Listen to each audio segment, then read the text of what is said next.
Malappuram Nilambur കാളികാവിൽ tapping തൊഴിലാളിയെ കടിച്ചുകൊന്ന ആളെക്കൊല്ലിക്കടുവയുടെ കാൽപ്പാടുകൾ കണ്ടെത്തി. കേരള എസ്റ്റേറ്റിന് സമീപത്തെ റോഡിലാണ് കാൽപ്പാടുകളുള്ളത്. വനംവകുപ്പ് ഉദ്യോഗസ്ഥരെത്തി പരിശോധന നടത്തി. അരുൺ അലത്തൂർ ചേരുന്ന വിവരങ്ങളുമായി. അരുൺ, കടുവയുടെ കാൽപ്പാടുകൾ അവിടെ കണ്ടെത്തി എന്ന് പറയുമ്പോൾ തന്നെ ആ പരിസരത്ത് ഉണ്ട് എന്നാണ്. ഈ കാൽപ്പാടുകൾ നിരീക്ഷിച്ചതിന് ശേഷം അവരെന്താണ് വ്യക്തമാക്കുന്നത് വനംവകുപ്പ്?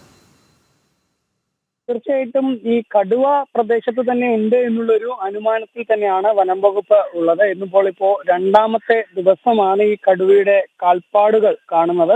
ഈ കാളികാവ് അടയ്ക്കാക്കുണ്ടിലെ നരഭോജി കടുവയുടെ ഈ കാൽപ്പാടുകളാണ് കണ്ടെത്തിയിരിക്കുന്നത്. കേരള എസ്റ്റേറ്റിന്റെ സമീപത്തെ റോഡിലാണ് ഇപ്പോൾ ഈ കാൽപ്പാടുകൾ കണ്ടെത്തിയിരിക്കുന്നത്. ചെളിയിൽ പുതഞ്ഞ തരത്തിൽ, പ്രധാന റോഡിന്റെ ചെളിയിൽ പുതഞ്ഞ തരത്തിലാണ് ഇപ്പോൾ ഈ കാൽപ്പാടുകൾ കണ്ടെത്തിയിരിക്കുന്നത്.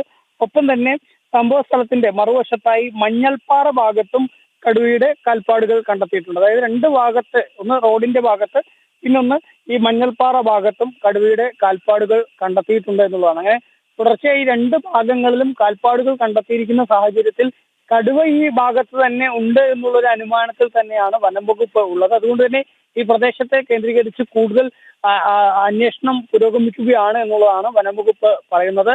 വിവിധ സംഘങ്ങളായി തിരിഞ്ഞുകൊണ്ടുള്ള പരിശോധന ഒരു ഭാഗത്ത് നടക്കുന്നുണ്ട്. അതേസമയം തന്നെ മറ്റൊരു വശത്ത് ഈ ഡ്രോൺ ഉപയോഗിച്ചും അതുപോലെ തന്നെ ക്യാമറ പരിശോധിച്ചുമൊക്കെയുള്ള പരിശോധനയും മറ്റൊരു ഭാഗത്ത് പുരോഗമിച്ചുകൊണ്ടിരിക്കുന്നുണ്ട്. രണ്ട് കൂടുകൾ കഴിഞ്ഞ ദിവസം സ്ഥാപിക്കുകയുണ്ടായി. കടുവയെ പിടികൂടുന്നതിന് വേണ്ടി രണ്ട് കൂടുകൾ സ്ഥാപിക്കുകയുണ്ടായി. ഈ രണ്ട് കൂടുകളിലും ഇന്ന് രാവിലെ പരിശോധന നടത്തിയിരുന്നു. പക്ഷേ കൂടിൽ ഏതായാലും കടുവ അകപ്പെട്ടിട്ടില്ല. അതുകൊണ്ട് തന്നെ ഈ മേഖലയിൽ തന്നെ ഇപ്പോൾ കാൽപ്പാടുകൾ രണ്ട് ഭാഗത്തായി കണ്ടെത്തിയിരിക്കുന്ന സാഹചര്യത്തിൽ ഈ പ്രദേശത്ത് തന്നെ കടുവയുണ്ട് എന്നുള്ളൊരു ഉറപ്പിലാണ് വനം വകുപ്പ് എത്തിയിരിക്കുന്നത്. അതുകൊണ്ട് തന്നെ ഈ മേഖല കേന്ദ്രീകരിച്ച് കൂടുതൽ പരിശോധന നടത്തുക വഴി കടുവയെ പിടികൂടാനാവും എന്നുള്ള ഒരു ശുഭാപ്തി വിശ്വാസമാണ് അധികൃതർ പങ്കുവയ്ക്കുന്നത്. അല്പസമയത്തിനകം തന്നെ DFO ഉൾപ്പെടെ ഇതിന് പ്രതികരിക്കുമെന്നാണ് നമുക്ക് മനസ്സിലാക്കാൻ സാധിക്കുന്നത്. നിലവിൽ ഏതായാലും വനം വകുപ്പിന്റെ പരിശോധന തുടരുകയാണ്. ഓക്കെ, ശരി അരുൺ.